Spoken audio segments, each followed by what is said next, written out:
Bonjour à tous, j'espère que vous allez bien. Donc aujourd'hui, vidéo d'analyse fondamentale et technique sur Crédit Agricole. Donc une banquière avec un rendement sur dividende supérieur à 11%. Donc ce n'est pas rien. Comme d'habitude, je vous ferai voir aussi son graphique de valorisation.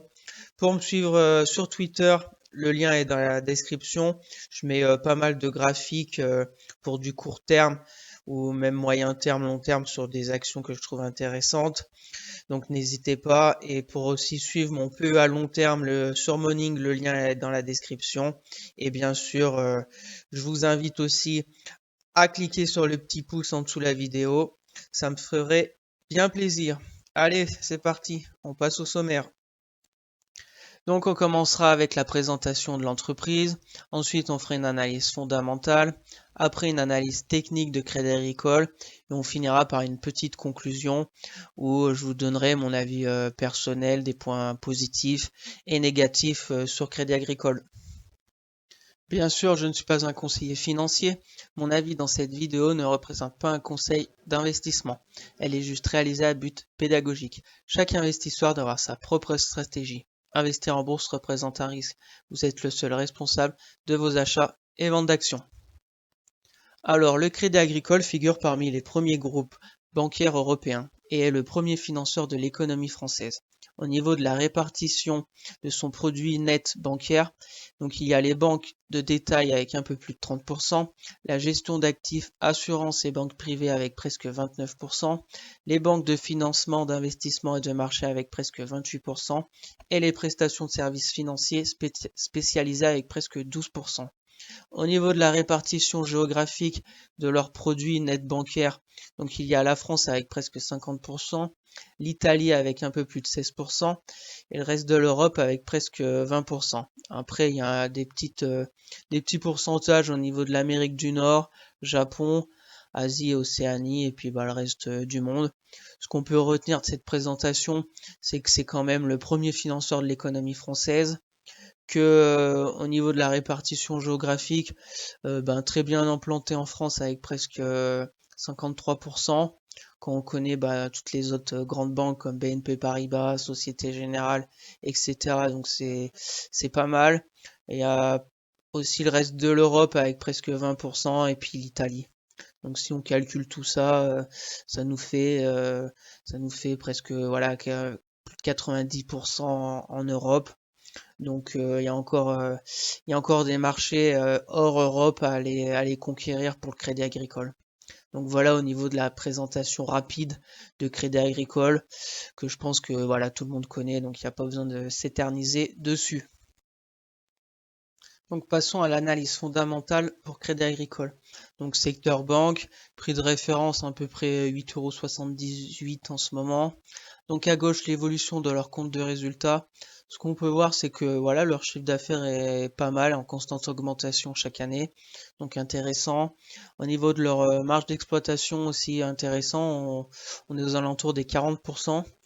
Donc à titre de comparaison avec BNP Paribas, Société Générale, on est au-dessus. Ils sont aux alentours de 35% pour les autres. Là, on est vers les 40, donc c'est intéressant aussi. Et après, au niveau de la marge nette aussi, ça suit à peu près la marge d'exploitation. Donc c'est vraiment pas mal. Ensuite, passons aux dividendes pour Crédit Agricole. Donc cette année, 1,05 € par action. Donc ça nous fait une augmentation de 31% par rapport à l'année dernière. Donc c'est vraiment pas mal, ça nous fait un rendement de presque 12%. Donc très intéressant bien sûr. Ce qui est dommage, c'est que bien sûr que son dividende a été coupé pour la crise Covid, mais bon, comme toutes les bancaires.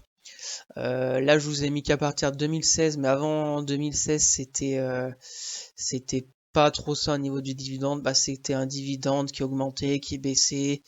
C'était un peu les montagnes russes au niveau du dividende. Là, depuis 2016, c'est intéressant. Vous voyez qu'on augmente à peu près chaque année. Donc, point positif, bien sûr, son rendement aussi, presque 12%, c'est énorme. Au niveau du ROE, je fixé plus de 10%, on n'y est pas encore, mais c'est pas mal. On est à 8% là, on était à 8% l'année dernière. Donc voilà, bien sûr, il va falloir voir ses résultats annuels cette fin d'année. voir à combien qu'elle ressort. Mais voilà, c'est plutôt un ROE satisfaisant pour le secteur bancaire. Pour le payout ratio, c'est aussi au-dessus de 60%, mais ils arrivent bien à, on va dire, à gérer parce que on n'est pas encore à 80-90%.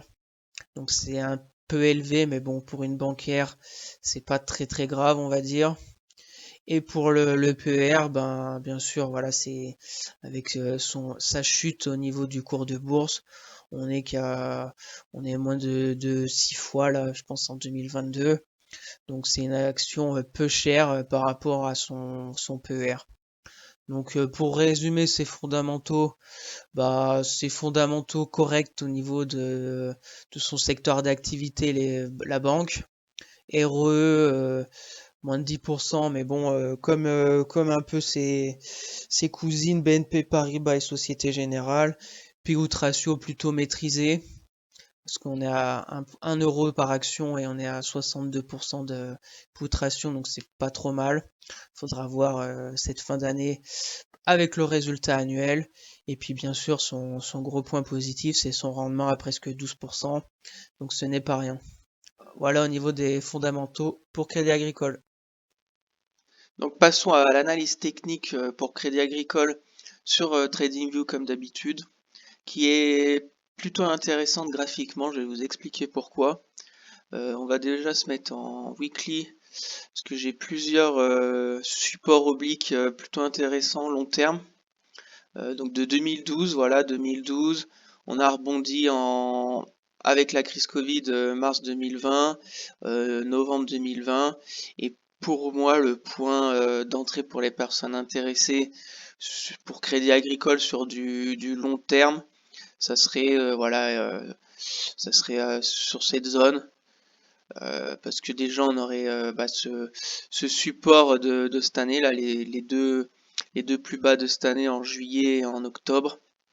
Ça serait aux alentours des voilà 8,20 € qui me semble intéressant.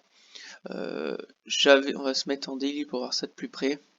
Il y avait ce support oblique aussi là de la crise Covid plutôt moyen terme qui avait parfaitement joué ce rôle aussi en octobre 2020, en mars 2022, qui a été cassé avec violence au mois de juin. On a fait un premier pullback dessus, on est reparti à la baisse. On a refait le deuxième en plus dessus, qui est devenu résistance.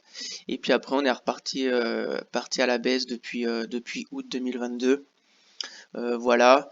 Ensuite, pour les on va dire court terme, ce qui est intéressant, c'est cette oblique aussi, cette résistance oblique baissière, qui est plutôt intéressante parce qu'on a cette zone ici de polarité aussi, et là on serait dessus. Vous voyez bien que elle a joué le rôle de résistance, support, et puis là elle revient en résistance.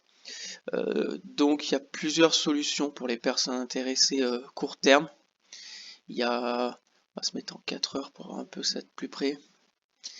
Il y a soit tenter par exemple lundi si le CAC repart à la hausse, mais bon on voit bien que c'est fébrile, mais bon ça peut arriver avec la clôture US qui était pas mal et le bon rebond de vendredi soir en fin de séance sur le CAC. Si le CAC repart à la hausse, je pense que les bancaires vont suivre. On voit qu'on est au-dessus de la moyenne mobile 10 en 4 heures. Je pense qu'il faudrait rentrer direct lundi pour jouer un stop assez court.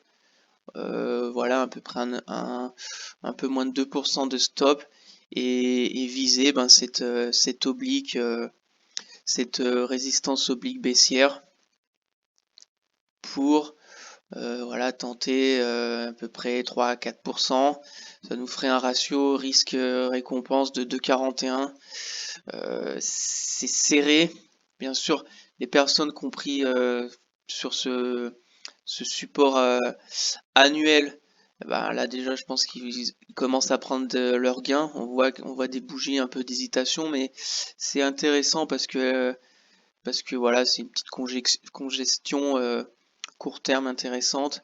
Donc je me dis si la semaine prochaine le CAC repart à la hausse, très probable que le Crédit Agricole reparte aussi au moins jusqu'à sa résistance oblique. Donc pourquoi pas tenter ce coup lundi, à voir, voilà, à voir déjà ce qui va se passer ce week-end au niveau de la macroéconomie. Et puis pourquoi pas tenter si on n'a pas non plus aussi un gap haussier, parce que ça pourrait être dangereux. En plus, on a un ratio risque récompense plutôt faible. Mais voilà, au niveau court terme, c'est possible quand même. Et puis bien sûr, pour les personnes intéressées par Crédit Agricole en long terme, eh ben, j'ai cette zone 8 euros, 8,20 €.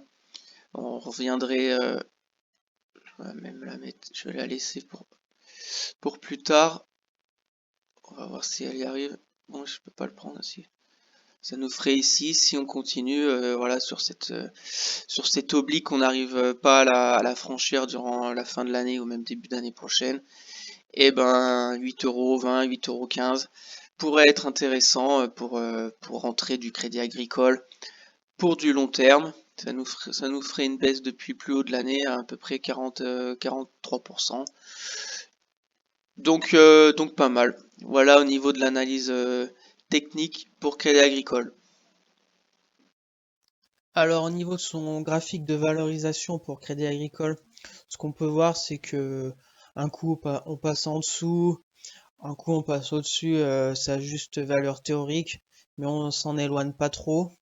Là par contre, en cette fin d'année 2022, on serait vraiment plus bas que sa juste valeur théorique, on serait en zone potentielle de sous-évaluation. Donc à suivre durant les prochaines semaines et mois. Donc pour conclure cette vidéo sur le Crédit Agricole, déjà personnellement je n'ai pas d'action Crédit Agricole, même bancaire, dans mon PE à long terme. Pour le secteur finance, je préfère quand même les assurances.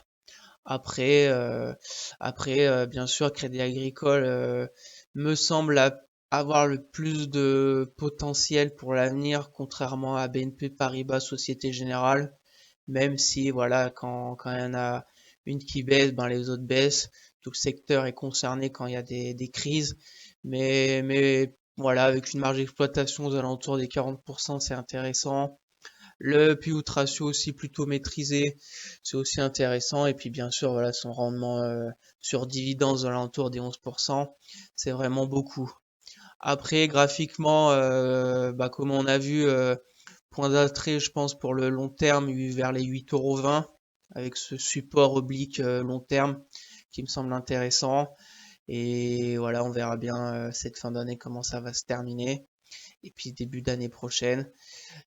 Mais pour les personnes intéressées par Crédit Agricole, pour le très long terme, 8,20 € me semble pas trop mal.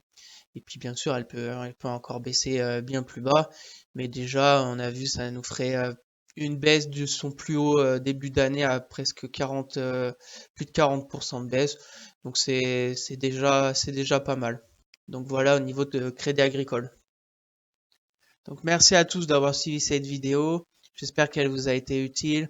Donc n'hésitez pas à partager la chaîne, à vous abonner, à liker la vidéo, ça fait toujours plaisir. Si vous avez une question, mettez tout ça en commentaire, je serai ravi de vous répondre. Et puis n'hésitez pas aussi à aller follow mon Twitter pour les personnes intéressées. Et puis à la prochaine pour de nouvelles vidéos. Allez, bye!